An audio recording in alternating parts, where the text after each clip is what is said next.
ako? Huwag kayo na laban! You can do this to me!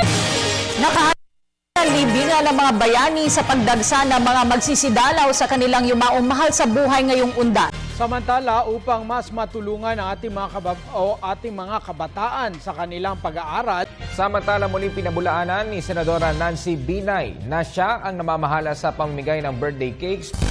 Samantala, isinalang na sa budget deliberation ngayong TESDA Director General Joel Villanueva is also eyeing a... Samantala, magagamit na ni incoming President Rodrigo Duterte ang bagong department.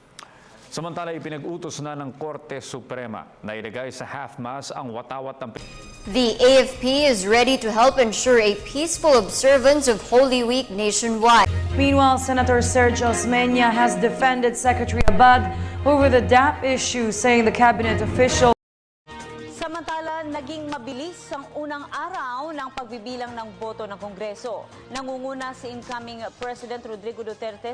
Almighty God, our Father, bless this wonderful nation. Protect us from physical and spiritual war, from fear and confusion, from separation and division. Be present to our leaders. Give them wisdom and courage, affection and compassion, as they ponder decisions affecting peace of its people. Make us more deeply aware of our beginnings, remembering not only our rights, but also our duties and responsibilities as a citizen.